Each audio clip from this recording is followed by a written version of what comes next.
Swiss-headquartered ABB expects India to become its third largest market for its electrification division, said a senior executive from the engineering firm in a conversation with my colleague Neeraj Shah. Let's hear the management as they share their expansion plans and more. Yeah, I think that the energy transition and the electrification of everything is the one that is growing the most. Everybody's talking about that in this space, and this is all connected also with the 2070 that also India was doing as a promise to reach the net zero and the net zero emission. And this is the energy transition is something that, in particular, in India is very, very active in this moment. For example, India was setting a target to reach 500 gigawatt of power generated from renewable, in particular solar energy.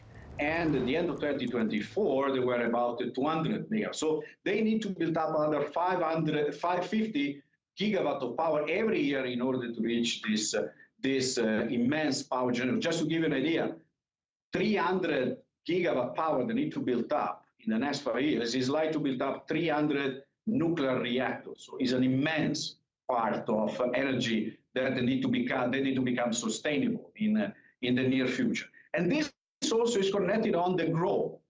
All the world, including India, need more power with lower emission. And this is needed also for the data center, that with the artificial intelligence need more power, and there is a lot of data centers that are building up all over the world, but also in India. Yeah. So okay, and I'll come to this whole energy transition piece within India too, but I would love to understand this ever since this whole DeepSeek R1 launch that happened, analysts tempered their forecasts, then said that, oh no, there might be wider acceptability and therefore there might be more need for models which might be cheaply built but might require large sums of power as well. How have you looked at the transition in the last 12 months for AI and other large language models, and what could it mean for data centers / power requirements? Yeah, I think that, for example, DeepSeek, it was just, the news of DeepSeek came a few weeks back, basically at the end of the month. I think it's too early to say, it's too early to understand. Okay. It's too early to see what is going to be the evolution. Anyhow, even if it's going to be something that is going to use less power, so it's going to be cheaper, what somebody is looking for is that it's going to be used even faster, that it's going to be spread even faster. So at the end of the day, the sum of the electricity needed and the power needed, it will not change so much. I think that one of the things that you saw also recently was 2 weeks ago, if I'm not wrong, where in US the new administration was launching together with the CEO of SoftBank and the CEO of OpenAI, one of the biggest investment ever done in the history in the data center. We talk about $500 billion of investment for the next 5 years. So almost $100 billion of investment in AI, in data center that is going to build up in the next 5 years. Is an immense power that is needed. And there we need to try to build up this power, as we said, with lower emission, because otherwise we're gonna need to build up again fossil fuel power plant, and I don't think that is the case. So there will be a lot of new generation and of renewable energy that will come.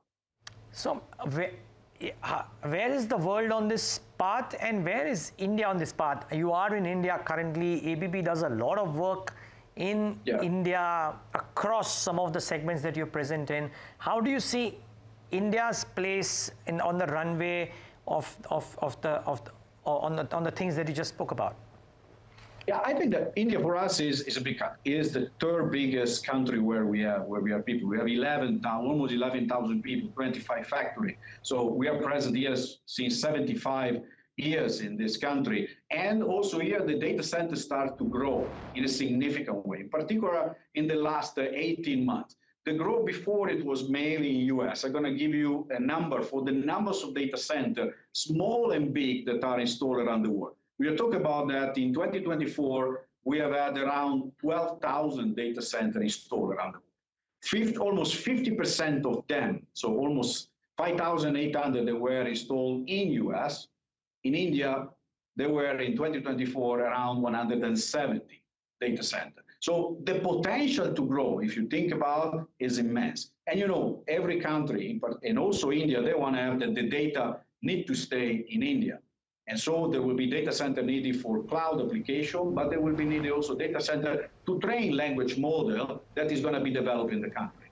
Because India will make a lot of investment also in the AI, as most of the countries in the world.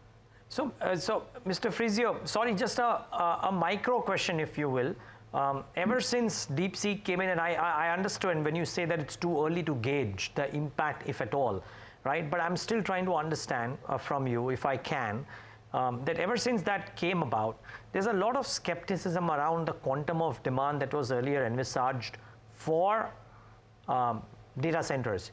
When I hear you say, you sound constructive on the quantum of data center outlook or build up that could happen. So you are effectively telling me that you believe that the earlier envisaged growth rates for data centers might actually stay true. They will not necessarily be scaled down. I think that for all the signs that we saw on the market, for all the hyperscaler and all the collocators that are our customer, we do not see sign of declining. We can think that the data center business will continue to grow at double digit. We are following projects with our customer in these days, and I do not see that there will be some scale down so far. No, but that because double digit runs from 10 to 99. I was wondering if it's higher double digits or lower double digits. You believe it will be? It's gonna be in the mid double digits. It's gonna be around. This is, you know, it's gonna be around between 10 and 20% for the next few years. Got it. The other aspect is when you say that the targets that India has is equal to building, what, 300 nuclear reactors. Did I hear you right? My question is equivalent.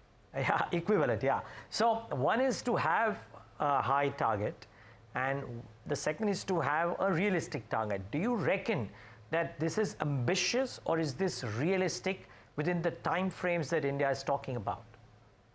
I think that is feasible, frankly speaking. If I saw India 2 years back, they were installed, if I'm not wrong, around 110 gigawatt of power in solar business. At the end of last year, it was 200.